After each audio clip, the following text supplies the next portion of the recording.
Hello friends, welcome to MK triple S स्पर्धा YouTube channel. सुरू करूयात आपला आजचा पेपर. पहिली न्यूज काय होती? India stands firmly with Israel, Modi tells निसेट. बरोबर.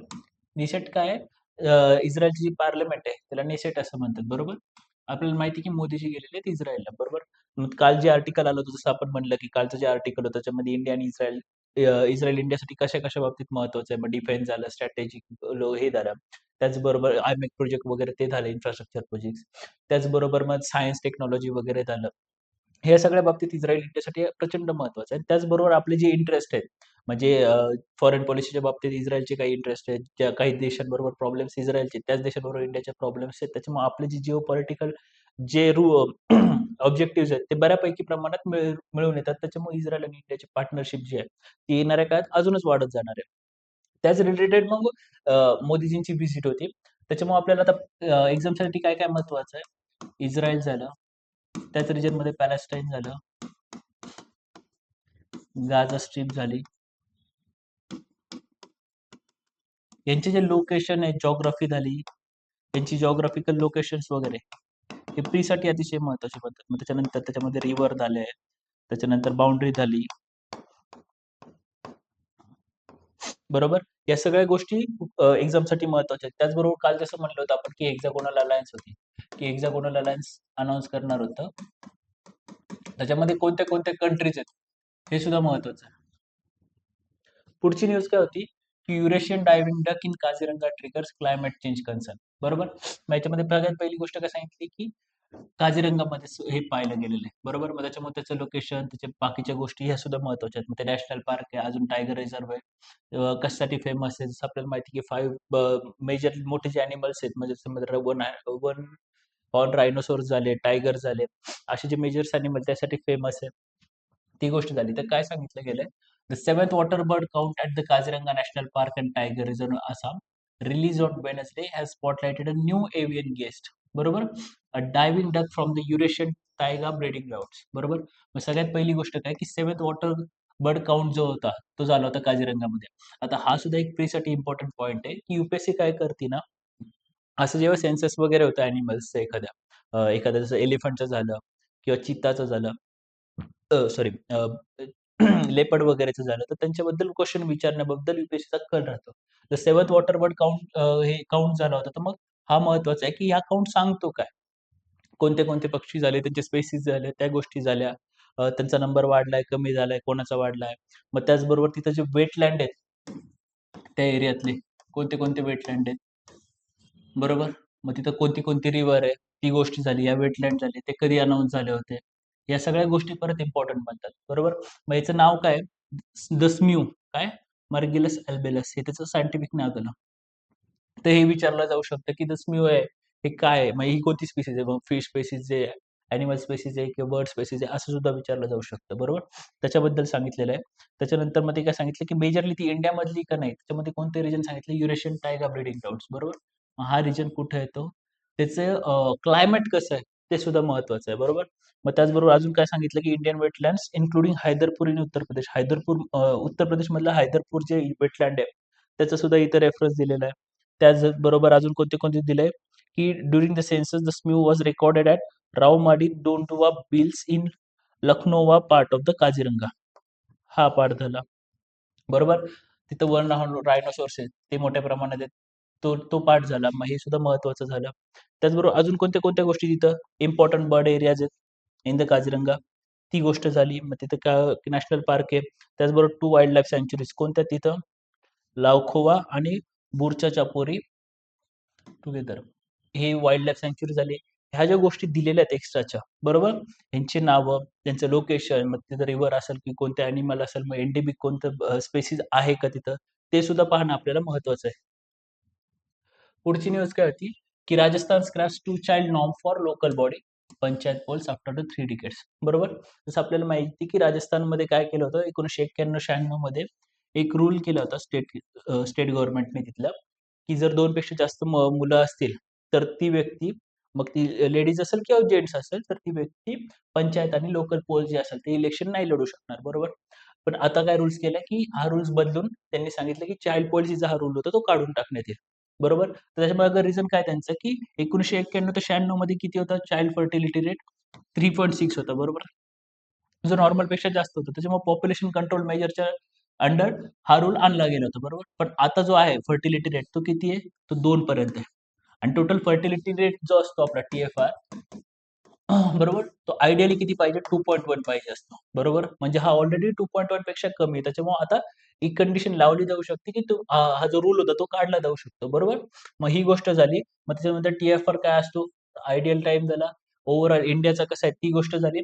त्याचबरोबर दुसरी गोष्ट आपल्याला काय पाहायची, की हे जे रूल्स असतात, पंचायतसाठीचे लोकल बॉडीसाठीचे इलेक्शनचे रूल्स असतात. तर ते कोण इंट्रोड्यूस करतं? मग स्टेट गव्हर्नमेंट करतं. मग स्टेट गव्हर्नमेंटचे त्यांचे रूल असतात का अजून पार्लमेंट्सनी कोणते गेलेले आहेत? मग जेव्हा 73rd आणि 74th अमेंडमेंट जेव्हा केली होती, बरोबर, कॉन्स्टिट्यूशनल अमेंडमेंट केली होती. त्याच्या अंडर आपण पंचायत सिस्टम आणि म्युनिसिपालिटी इंट्रोड्यूस केले होते इंडियामध्ये. मग त्याच्या अंडर काही रूल्स जे होते ते पार्लमेंटने इंट्रोड्यूस केले होते आणि काही होते ते स्टेट स्टेट गव्हर्नमेंट करणार होतं. मग त्याच्यामध्ये पाहायचं की इलेक्शनच्या बाबत कोणते-कोणते रूल्स आहेत तेही करू शकतात. बरोबर. त्याच्यानंतर मग पंचायत इलेक्शन्स किंवा त्याबद्दल सुद्धा आपल्याला माहिती पाहिजे, की मग त्याचा टाईम पिरियड किती असतो. त्याच्यासाठी उभं राहण्यासाठी किंवा कॅन्डिडेचर भरण्यासाठी काय-काय अटी असतात, की मग तुमचं एज लिमिट किती पाहिजे. मग UPSCचा PYQ होता. बरोबर. त्याच्यामध्ये 2 स्टेटमेंट असे होते, की एक स्टेटमेंट होतं, की मिनिमम तुमचं 25 वर्ष पूर्ण पाहिजे पंचायत वगैरेच्या इलेक्शनसाठी. आणि दुसरं स्टेटमेंट असं होतं, की जेव्हा एखादं पंचायत असते ते डिसॉल्व्ह होतं. त्याच्यानंतर नवीन पंचायत जेव्हा इंट्रोड्यूस होतं, तर त्याची इलेक्शन जी असते ती फक्त रिमाइंडर पिरियडसाठी घेतली जाते. म्हणजे जर 2025 मध्ये एखादी पंचायत समिती फॉर्म झाली असेल, पंचायत फॉर्म झालं असेल आणि 2027 मध्ये जर ते डिसॉल्व्ह झालं, तर ती उरलेली पंचायत जी असेल ती फक्त 27 ते 30 या उरलेल्या 3 वर्षाच्या काळासाठीच असेल का? तर हे 2 स्टेटमेंट होते. तर त्याच्याबरोबर पहिलं स्टेटमेंट काय? तर पहिलं स्टेटमेंट चुकीचं आहे. जर कॅन्डिडेचर तुम्हाला भरायचं असेल, तर तुमचं वय 21 इयर्स कंप्लीट पाहिजे. ही गोष्ट झाली. दुसरं स्टेटमेंट जे होतं, की फक्त रिमाइंडर ऑफ पिरियडसाठीच ते ओपन केलं जातं, बरोबर? मग ती गोष्ट ते स्टेटमेंट जे होतं ते बरोबर होतं. बरोबर. त्याच्यात मग अजून काय रूल्स असतात, की तुमची समजा डिसॉल्व्ह एकदा झाली पंचायत ठरलेल्या टाईमच्या आधी, बरोबर, तर 6 महिन्यामध्ये परत इलेक्शन झालं पाहिजे, बरोबर. आणि जर नसेल होणार तर इलेक्शन कमिशनला त्याचं एक रिझन द्यावं लागतं. मग दुसरी गोष्ट काय असते, की जर समजा 6 महिने बाकी असतानाच जर पंचायत डिसॉल्व्ह झाली, तर इलेक्शन घ्यावी लागते का इलेक्शन कमिशनला? नाही. तर अशा कंडिशनमध्ये इलेक्शन नाही घेतली तरी चालते. मग हे जे काही रूल्स आहेत पंचायतच्या इलेक्शनबद्दलचे, पंचायत म्युनिसिपालिटीबद्दलचे, हे आपल्याला माहीत पाहिजे. आता जसं आपल्याला माहिती आहे, की महाराष्ट्रात रिसेंटली म्युनिसिपालिटी पंचायतचे इलेक्शन झाले होते. त्याच्यामुळे याच्याबद्दल MPSCसाठी सुद्धा एक महत्त्वाचा टॉपिक बनू शकतो, याच्यावर क्वेशन विचारायला. आणि ज्याप्रमाणे बाकीच्या स्टेटमध्ये सुद्धा आहे, त्याच्यामुळं UPSCसाठी सुद्धा प्रीसाठी हा महत्त्वाचा टॉपिक आहे. पुढची न्यूज काय होती, की unpacking the myth of safe bottle water in India.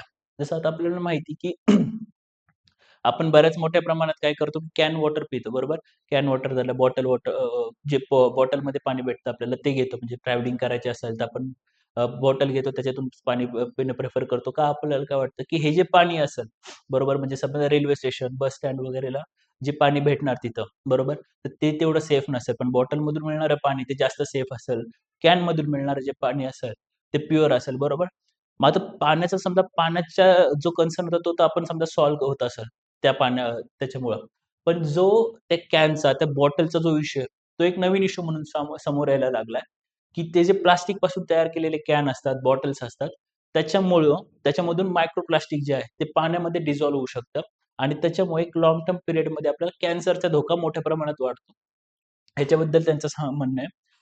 बरोबर. तर मग मायक्रोप्लास्टिक काय असतं, तर microplastics are plastic particles smaller than 5 millimetres. आता ही जी गोष्ट आहे, ती प्रीसाठी महत्त्वाची आहे. बरोबर. तर मग bottle drinking water has become a direct and significant route of human exposure to these particles. बरोबर. त्याच्यानंतर दुसरी गोष्ट काय होती, की हा एक इफेक्ट झाला. दुसरी गोष्ट काय असते, की bottle water is also vulnerable to chemical leaching from plastic containers. आता केमिकल लिचिंग काय आहे? ही टर्म आपल्याला पाहणं महत्त्वाचं आहे, की ही काय असते, बरोबर? त्याच्यानंतर additives such as antimony, phthalates and other plasticisers can migrate into water, particularly when bottles are exposed to heat or stored for prolonged periods, conditions common in India's supply chains. बरोबर? मग हे जे ॲडिटिव्हज आहेत, त्याच्याबद्दल सुद्धा माहिती पाहिजे आपल्याला, की काय आहेत, कसे आहेत, बरोबर? तर त्यांचं काय म्हणणं आहे, की जेव्हा हे कॅन झाले, बॉटल वॉटर झाले, हे नॉर्मली कसं केलं जातं, की आपले उन्हामध्ये खूप वेळा ठेवले जातात, बरोबर? मग जेव्हा हे असे उन्हामध्ये किंवा त्यांना बऱ्याच मोठ्या प्रमाणात एक्सपोजर ऑफ हिट असतं झालं, त्याच्यानंतर त्याच्यामध्ये केमिकल लिचिंग होण्याचे प्रमाण जास्त असतं. मग त्याच्यामुळं हे जे आपण कॅन्सर्स वगैरे म्हणतो, त्याचा धोका मोठ्या प्रमाणात वाढतो, बरोबर? मग ह्याच्याबाबत रेग्युलेशन्स आणायचं काम कोणाचं आहे? Food safety and standards authority of India, F-S-S-I, बरोबर? जसं हे सेकंड, थर्ड टॅब झालं, की एफ-एस-एस-आय न्यूजमध्ये. त्याच्यामुळे प्रीसाठी ही जी ऑर्गनायझेशन आहे, ती ऑटोमॅटिकली अतिशय महत्त्वाची बनून जाते, बरोबर? ते झालं.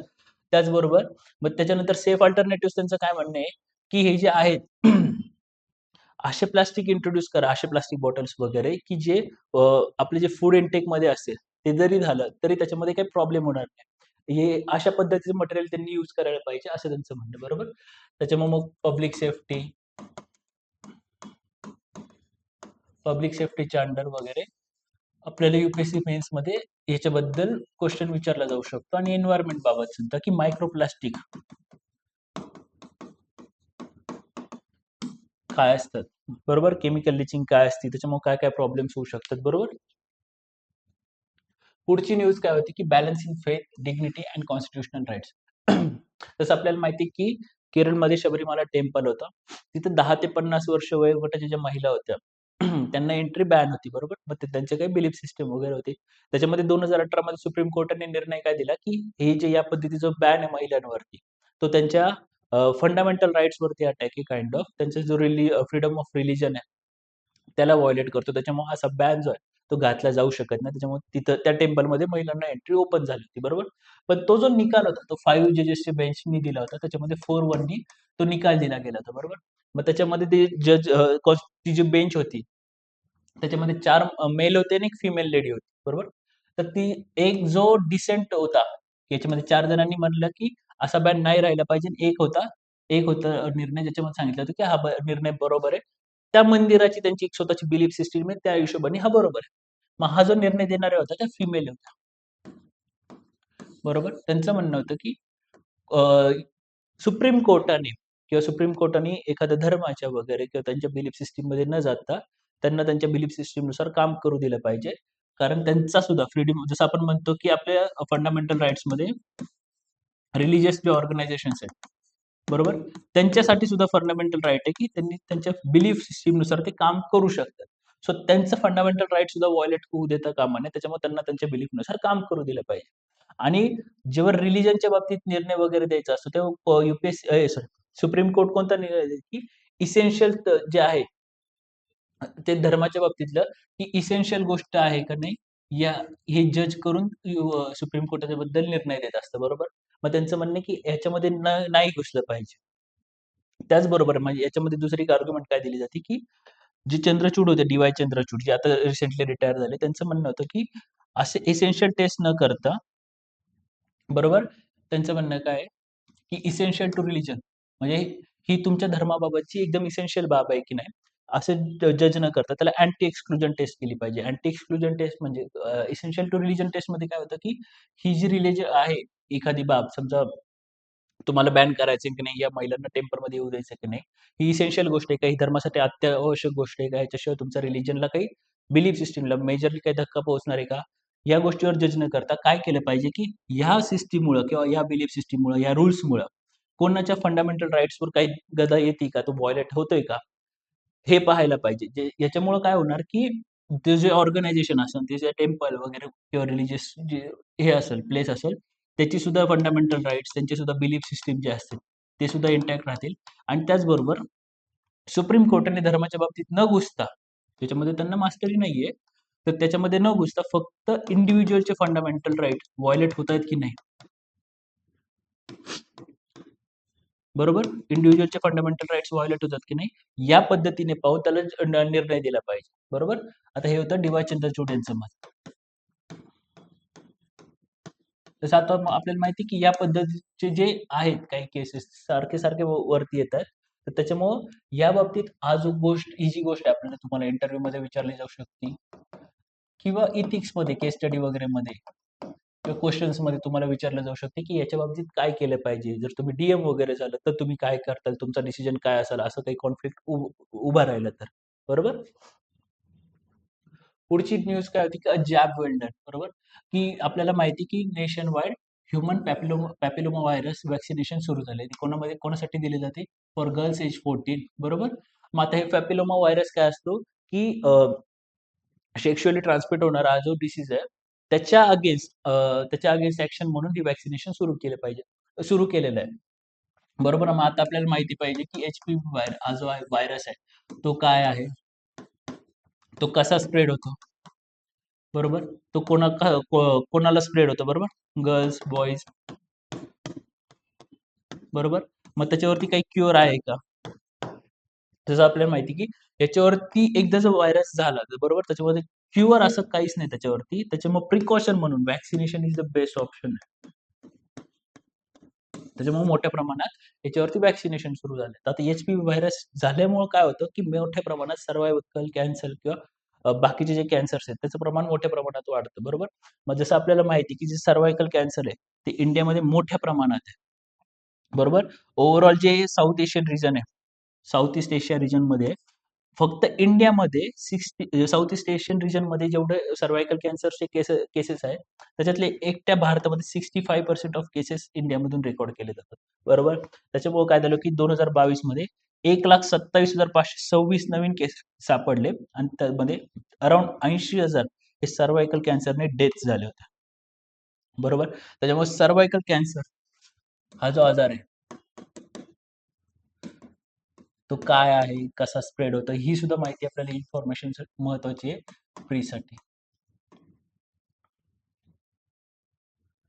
पुढची न्यूज काय होती की how are Indian firms training LLMs, बरोबर. जसं आपल्याला माहिती की युपीएससीला सवय की जर कोणती नवीन टेक्नॉलॉजी वगैरे काही आलं तर त्याच्याबद्दल त्याच्या काही रिलेटेड टर्म्स वगैरे असेल त्याच्याबद्दल इन्फॉर्मेशन विचारते. जसं आपण म्हणतो की एआय वगैरे आता येणार त्याच्याबद्दल, मग जीपीयू मोठ्या प्रमाणात लागतात. मग जीपीयू काय असतं, जसं आपण म्हणलं की ग्राफिक्स प्रोसेसिंग युनिट, ही गोष्ट झाली. एलएलएम म्हणजे काय असतं, एलएलएम म्हणजे काय असतं की लार्ज लँग्वेज मॉडेल्स. आता ह्या ज्या टर्म्स आहेत त्या प्रीसाठी इम्पॉर्टंट आहेत. त्याच्यामुळे आपलं काम काय, असे जेव्हा आर्टिकल्स येतात सायन्स रिलेटेड वगैरे तर त्याच्यात जे टर्म्स वगैरे असतील ते आपल्याला माहित पाहिजेत प्रीच्या दृष्टिकोनातून. त्याचबरोबर मेन्ससाठी सुद्धा की ही जी नवीन टेक्नॉलॉजी आहे ओव्हरऑल त्याचा इम्पॅक्ट कसा पडणार आहे, मग इकॉनॉमिक दृष्ट्या, सोसायटल दृष्ट्या, पॉलिटिकल, सर्व दृष्ट्यांनी याचा इम्पॅक्ट काय पडणार आहे हे आपल्याला माहित पाहिजे. पुढची न्यूज काय होती की water carbon capture and utilisation technology, बरोबर. आता ही गोष्ट आपल्याला प्रीसाठी मेनसाठी दोन्हीसाठी कामाला आहे की ही टेक्नॉलॉजी आहे का, बरोबर. तर carbon capture and utilisation refers to a set of technologies that capture carbon dioxide emissions from industrial sources और directly from the air and convert them into useful products, बरोबर. म्हणजे इंडस्ट्रियल सोर्सेस मधून किंवा directly एअरमध्ये जे CO2 आहे त्याला capture करणार आणि युजफुल प्रॉडक्ट्स मध्ये त्याचं कन्व्हर्जन करणं, ही टेक्नॉलॉजी कोणती, तर कार्बन कॅप्चर आणि युटिलायझेशन, बरोबर. त्याच्यामुळे काय होणार आहे की आपण जो CO2 इमिट करतो, जसं आपल्याला माहिती की India has consistently been the world third largest emitter of carbon dioxide. India continuously जगातला 3 नंबरचा इमिटर आहे CO2चा. त्याच्यामुळे आपल्याला माहिती की AQI खूप खराब आहे. दिल्लीमध्ये कंटिन्युअसली त्याची चर्चा असते की AQI खूपच जास्त खराब आहे. नॅशनल कॅपिटल असून या पद्धतीचं आहे की तुम्हाला मास्क घालावे लागतात. प्युरिफायर शिवाय तुमचं काम, एअर प्युरिफायर शिवाय तुमचं काम नाही चालू शकणार. शाळांना सुट्ट्या द्याव्या लागतात. त्याच्यामुळे कंप्लीट सोशल लाईफ आहे, एज्युकेशनल, सगळी लाईफ डिस्टर्ब होऊन जाते. मग अशा कंडिशनमध्ये आता आपल्याला ग्रोथ करायचीच आहे, डेव्हलपिंग कंट्री, त्याच्यामुळे ग्रोथ करायचीच आहे, बरोबर. मग अशा वेळेस कंबस्टिबल सोर्सेस वापरले जातात, ज्याच्यातून CO2 मोठ्या प्रमाणात इमिट होतं. पण त्याचबरोबर मग काही बाकीचे गोष्टी असतात, मग इन्फ्रास्ट्रक्चर जेव्हा प्लांट्स वगैरे असतात, मॅन्युफॅक्चरिंग वाढवायची, एम्प्लॉयमेंट वाढवण्यासाठी. अशा कंडिशनमध्ये तुमचा CO2 मोठ्या प्रमाणात इमिट होणार. तर मग त्याच्यावर उपाय म्हणून काय?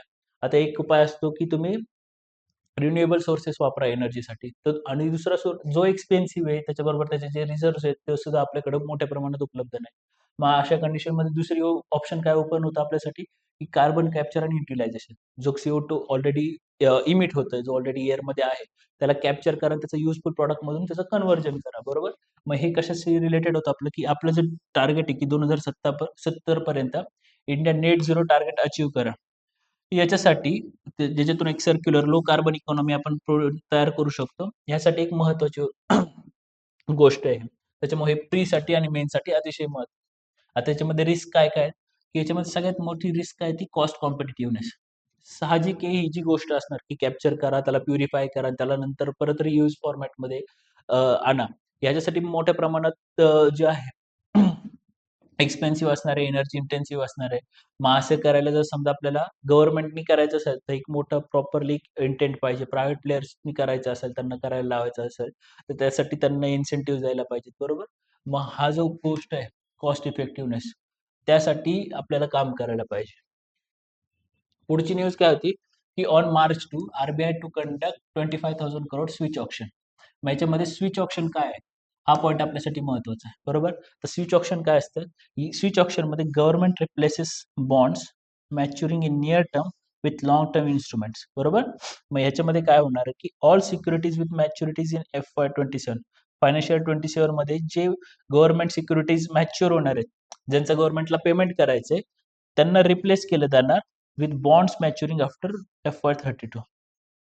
म्हणजे गव्हर्नमेंट जेव्हा बॉन्ड इश्यू करते, सिक्युरिटी इश्यू करते, ज्याच्या अगेन्स्ट ते पब्लिककडून पैसा गोळा करते, बरोबर? आणि त्याच्या अगेन्स्ट त्यांना पैसे द्यायचे असतात गव्हर्नमेंटला, इंटरेस्ट देते आणि एक टाइम पिरियड झाला, त्याची मॅच्युरिटी आली, की गव्हर्नमेंट ते पैसे परत करते पब्लिकला. पण कधी-कधी काय होतं, की आता डेव्हलपिंग कंट्री इंडियाला कंटिन्युअसली खर्च करावा लागणार आहे. मग अशा वेळेस काय करते government RBI through switch option जाहीर करते. तर आता जसं हे ऑप्शनमध्ये आहे, की फायनान्शियल 2027 मध्ये गव्हर्नमेंटला जे रिपेमेंट करायचं आहे बॉन्ड्स आणि सिक्युरिटीजचं, त्याच्याऐवजी ते काय करतात, की त्याच्याऐवजी ते म्हणतात, की फायनान्शियल 32 चे जे आहेत गव्हर्नमेंट सिक्युरिटीज बॉन्ड ते घ्या. जेणेकरून कसं होणार, की गव्हर्नमेंटला जो पैसा आहे, तो आता FY32 मध्ये पे करावा लागतो. बरोबर? मग स्विच ऑप्शन कधीपासून सुरू झालं होतं? 2019 पासून सुरू झाला होता आणि ही थर्ड टाइम आरबीआय हे ऑप्शन घेतीये. दुसरी गोष्ट पुढचा न्यूज काय होती, की US slaps 126% levy on Indian solar imports. बरोबर? त्याचबरोबर कोणाकोणावर लावले? इंडिया, इंडोनेशिया, लाओस यांच्यावरती पण लावलेलं आहे. इंडिया मोठ्या प्रमाणात सोलर जे आहेत सोलर प्रॉडक्ट्स ते एक्सपोर्ट करत होतं यूएसएला. बरोबर? आता आपल्याला माहिती आहे, की सोलर एनर्जी कंटिन्युअसली न्यूजमध्ये. मग ते एन्व्हायर्नमेंटल कन्सर्ननी झालं. आता हे इकॉनॉमिकल कन्सर्ननी सुद्धा न्यूजमध्ये, बरोबर? ह्याच्यामध्ये काही-काही गोष्टी आता आपल्याला माहीत पाहिजे. दुसरी गोष्ट अजून एक टॉपिक कोणतं कंटिन्युअसली चर्चेत आहे, की क्रिटिकल मिनरल्सचा किंवा रेअर अर्थ एलिमेंट जे आहेत, ते सुद्धा महत्त्वाचे आहेत. बरोबर? हा सुद्धा टॉपिक कंटिन्युअसली न्यूजमध्ये. मग सोलर एनर्जीचे आहे प्रोडक्शन करण्यासाठी फोटोव्होल्टाइक सेल्स वगैरे त्याच्यामध्ये काही स्पेसिफिक रेअर अर्थ एलिमेंट्स किंवा क्रिटिकल मिनरल जे आहेत इंडियाच्या कंडिशनमध्ये ते वापरले जातात. बरोबर? त्यांच्या प्रोडक्शनवरती, त्यांचे रिझर्व्ह, त्यांच्या सप्लाय चेनवरती ही जी रिन्युएबल एनर्जी सोर्सेस आहेत, रिन्युएबल एनर्जी ती मोठ्या प्रमाणात डिपेंडंट असते. तर सोलर एनर्जीच्या बाबतीत कोणते-कोणते मिनरल्स जातात? सिलिकॉन झालं, गॅलियम झालं, बरोबर? इंडियम, थोरियम, बरोबर? टेल्युरियम. आता हे जे एलिमेंट्स आहेत, रेअर अर्थ एलिमेंट्स, बरोबर? हे मोठ्या प्रमाणात फोटोव्होल्टाइक सेलच्या प्रोडक्शनमध्ये वापरले जातात, बरोबर? मग आता आपल्याला माहीत पाहिजेत, की मग यांचं रिसोर्सेस जे आहे, यांचे रिझर्व्ह जे आहेत, ते इंडियामध्ये आहेत का? मग त्याचबरोबर ह्यांचे जे प्रोडक्शन आहे, जर इंडियामध्ये नसेल, तर आपण इम्पोर्ट करतो का? आणि इम्पोर्ट करत असू, तर कोणाकडून करतो? किती प्रमाणात करतो? हे सुद्धा आपल्याला माहीत पाहिजे. बरं त्याचबरोबर मग दुसरी गोष्ट कोणती ती, की विंड एनर्जी पण आहे. त्याच्यामध्ये असे कोणते-कोणते प्रॉडक्ट्स वापरतात, की जसं मग ते झालं, की निओडायमियम झालं, डिस्प्रोसियम झालं. आता हे जे एलिमेंट्स आहेत, हे ऑलरेडी इंडियाची जी क्रिटिकल एलिमेंटची लिस्ट जी आहे, जी इंडिया कंटिन्युअसली अपग्रेड करत राहते, अपडेट करत राहते. त्याच्यामध्ये ह्यांची नावं ऑलरेडी आहेत, बरोबर? त्याच्यामुळे इंडियाची जी इंडियाच्या विकसित भारत जे आपलं आहे, बरोबर आहे? त्याच्यासाठी हे एलिमेंट्स महत्त्वाचे आहेत. त्याच्यामुळे ह्या एलिमेंट्सची आपल्याला माहिती पाहिजे, की यांचं प्रोडक्शन किंवा यांचे रिझल्ट इंडियामध्ये आहेत का? आहेत तर ते कुठे आहेत? आणि जर नसतील, आपण इम्पोर्ट करत असू हे, तर आपण मेजरली कोणाकडून इम्पोर्ट करतो? त्याचे बाकीच्या गोष्टी कशा आहेत? मग आपण ह्याचा वापर करून कसं एक्सपोर्ट करतो आणि जर प्रॉब्लेम झाला याच्या सप्लाय चेनमध्ये काही प्रॉब्लेम झाला, तर इंडियाच्या ओव्हरऑल इकॉनॉमी आणि 2047च्या विकसित भारतचे जे एम आहे, त्याच्यावरती कसा इम्पॅक्ट पडू शकतो? हे तुम्हाला प्री आणि मेन्स दोन्हीसाठी महत्वाचं आहे. बरोबर? चालेल. तर हा होता आपला आजचा हिंदू पेपर अनालिसिस. अशाच हिंदू पेपर अनालिसिससाठी पाहत राहा स्पर्धा यूट्यूब चॅनल. थँक